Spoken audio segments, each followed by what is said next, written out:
गुरुदेव, जो 12 ज्योतिर्लिंग नहीं जा सकते, उन्हें ऐसा क्या करना चाहिए कि उन्हें इन 12 ज्योतिर्लिंगों के दर्शन का पुण्य मिल जाए? तुम बैठो जहां बैठते हो वहीं तुम ज्योति को पाओ। तुम खुद ज्योति तो है, तुम ज्योति तो हो। अप दीपो भवा, भगवान बुद्ध ने भी ये कहा। शिवो हम जहां बैठोगे तुम ही ज्योति स्वरूप है। शिव जी को पत्थर के रूप में ना देखे, उनको ज्योति के रूप में देखे, इसीलिए ऋषि मुनियों ने ज्योतिर्लिंग कहा। लिंग को भी ज्योति के रूप में देखो बोला। ये कहानी ऐसी है पुराणों में, ज्योति का स्तंभ दिखा और उसका ना पैर दिखा, ना उसका अंत दिखा, ना उसका सिर दिखा। तब ब्रह्मा और विष्णु को भी शिव जी का रूप ऐसे ही दर्शन, शिव जी का ऐसा ही दर्शन हुआ जैसे ज्योति का पुंज, एक स्तंभ। तब ये कहाँ से शुरू हुआ ये देखने चले करके ब्रह्मा नीचे गए और विष्णु बोले अच्छा मैं ऊपर जाता हूँ। नहीं, वो रिवर्स है शायद। ब्रह्मा गए ऊपर और विष्णु नीचे गए देखने। हजारों साल तलाश करते करते, हजारों मील, कोसों मील जाने के बाद भी मिला नहीं तो थक के वापस आ गए। जब वापस दोनों आए तो बोले नहीं, मैंने सिर नहीं देखा। उन्होंने कहा मैंने पाँव नहीं देखा। तब शिव को बोलते अनादि अनंत ज्योति है, वो ज्योति स्वरूप है। वो कैसे? ध्यान गम्यम। बोलते तुम ध्यान में तुमको हम समझ पाएंगे, ध्यान में तुम्हें अनुभव कर पाएंगे, ये कहा। तो शिव जी तब प्रत्यक्ष होके इनको बोलते मैं ध्यान गम्य हूँ, ध्यान करोगे तो मैं तुम्हें पूर्ण रूप से मैं दिखूंगा। इसलिए आज जो अज है, अनादि, अज माने जिनका जन्म नहीं हुआ, और जो अनंत है, जिसका कभी अंत नहीं है, मृत्यु नहीं है, नाश नहीं है, ऐसे अविनाशी तत्व ही शिव तत्व है। उनको ज्योति के रूप में देखो, ये कहा गया है। और जहां तुम बैठो वहीं करो। देखो 12 ज्योतिर्लिंग का यही है कि भारत की जो अखंडता को दर्शाने के लिए रामेश्वरम से केदारनाथ तक, इधर कामाख्या से द्वारिका तक, पूरे भारत में दैवी शक्ति को जगाने के लिए ऋषि मुनियों ने ये सब बनाया, हमारे आचार्यों ने बनाया। और आदि शंकराचार्य ने इसको और भी खूब इस पे सुगंध लाए। क्या किया उन्होंने? नेपाल के पशुपतिनाथ मंदिर में पुजारी को कर्नाटक से भेजा। बोले कर्नाटक के पुजारी ही वहां पूजा करेंगे, कानून बना दिया उन्होंने। और बद्रीनाथ में, केदारनाथ बद्रीनाथ में बोले नहीं, केरला से जाएंगे, यहीं से जाके वहां पूजा करेंगे। और रामेश्वरम में बोले महाराष्ट्र का ही विद्वान जाके रामेश्वरम में पूजा करेंगे। ये नेशनल इंटीग्रेशन तो यही है ना, भारत को एक सूत्र में जोड़ने के लिए कहा। तो कहा कि फिर काशी से, उन दिनों में देखो, उन दिनों में बोले कि काशी से गंगा जल ले जाके रामेश्वर में चढ़ाओ और रामेश्वर से वहाँ समुद्र का जल ले जाके वहाँ काशी विश्वनाथ जी को चढ़ाओ। क्या जल तो काशी विश्वनाथ जी के नहीं है क्या? वो खुद ही ले लेगी। मगर ये प्रवासोद्यम को भी देखते हुए, तीर्थ यात्रा का पिलग्रिमेज जिसको बोलते हैं, इसको बढ़ाने के लिए भी एक उद्देश्य से ऋषि मुनियों ने कहा ये सब प्रवास करो। कि देखो प्रवास से ज्ञान की वृद्धि होती है। तुम एक जगह से दूसरे जगह जाते हो, कई तरह की परिस्थितियों को तुम्हें सामना करना पड़ता है, कई तरह के लोगों से मिलते हो, उनसे ज्ञान मिलता है, उनसे कुछ सीखने को मिलता है, क्या करना चाहिए क्या नहीं करना चाहिए ये बोध भी होने लगता है।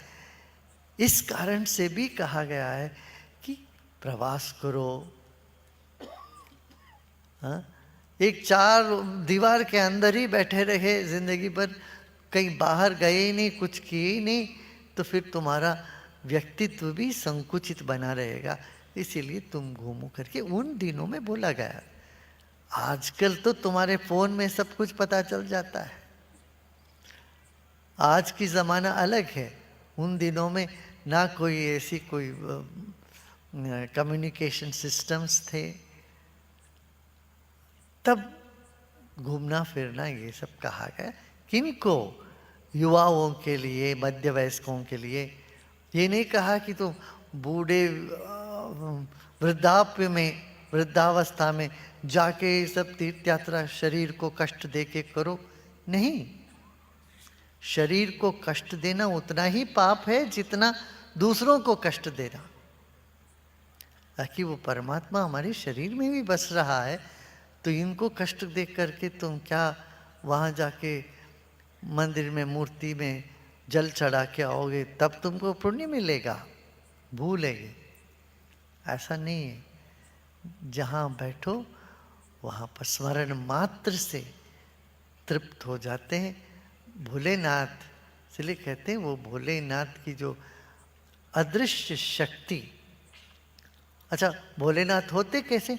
अप्राकृत दिव्य मानुष रूप। मनुष्य में जैसी संवेदना है वो सारी संवेदना है मनुष्य रूप है, मगर कैसे? अप्राकृत, प्रकृति से बनी हुई नहीं है, हड्डी मांस से बनी हुई नहीं है। कोई तो बोलते हैं कि अज्ञानी लोग, कोई तो मूर्ख के कहते हैं कि 15,000 साल पहले शिव जी बैठे थे कैलाश पर्वत पर। इससे बेवकूफ़ी चीज़ कुछ नहीं कहना कि समय में ईश्वर जी को बांध देना। वो तो अनादि है, अनंत है, नित्य है। 15,000 साल पहले थे कि अब नहीं है क्या? विकार, इस तरह से समय में जो परिवर्तन हो जाता है उसको विकार कहते हैं। विकार रहित है ईश्वर। ईश्वर में कोई विकार नहीं है, समय उनको छू नहीं सकता।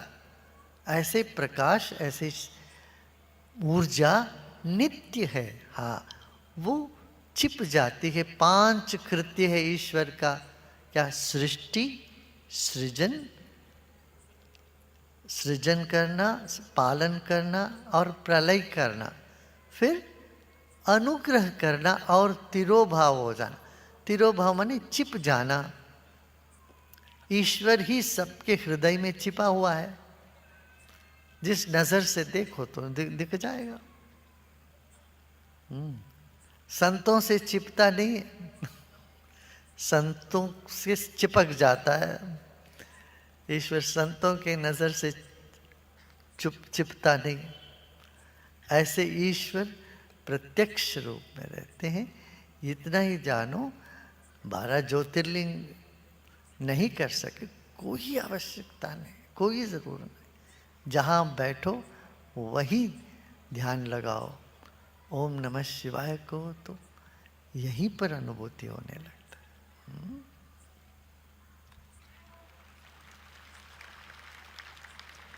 गुरुदेव, जिस मंत्र की दीक्षा हमें मिली होती है उसका जप क्यों जपमाला छुपा कर किया जाता है? इसका क्या कारण है?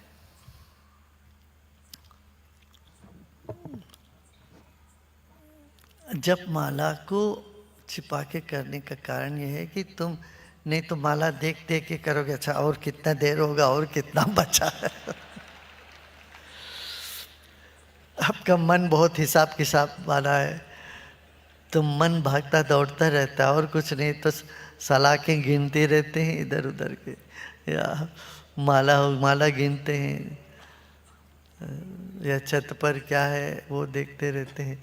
नज़र इधर उधर जाए, कहीं नहीं जाके तो माला में जाए तो माला को देखते रहता है, अभी आधा हुआ, अभी और बाकी है, और इतने तो जपना कर पड़ेगा। नहीं, इसलिए माला फिरता रहे, आंख बंद रहे, मन अंतर्मुखी रहे और जगे रहे, अनुभूत इसको अनुभव के स्तर पर उतारे। ये अनुभूत विषय है, तो लोगों ने कहा मंत्र को, माला को दिखाओ मत। ऐसे कुछ कुछ शाखाओं में ऐसे कहते हैं, बाकी सब ऐसा कोई जरूरी नहीं है। यदि तुम अंतर्मुखी होने लगते हो, माला खुला भी रख, कोई दिक्कत नहीं। देखिए, अलग अलग संप्रदाय है, अलग अलग विचार है। कुछ कुछ संप्रदाय में इस तरह से करते हैं, बाकी में तो ऐसे जापते हैं। और आगे चल चल के क्या, अजपा जप में उतरना है। हाँ? माला कर का मन का छोड़कर मन का फेर, ये बात आ जाती है। कर का मन का अपने आप छूट जाती है और मन ध्यानस्थ होने लगते हैं, मन चलेगा जाप। तो उसमें भी श्रेष्ठ है शब्दों में बोल के करना, उससे बेहतर है उपांशु। उपांशु माने सिर्फ होठ हिलता है, शब्द नहीं बाहर आता, अंदर ही अंदर। और उससे भी मानसिक पूजा, माने जहाँ पर कोई शब्द नहीं है, होठ भी नहीं हिल रही है, जीभ भी नहीं हिलता, शरीर नहीं हिलता, मन ही मन में मंत्र चलते हैं, वो सबसे श्रेष्ठ कहा है। कल हम लोग सुनेंगे, शिव जी खुद बोलते हैं कि कैसे शिव की पूजा होनी चाहिए।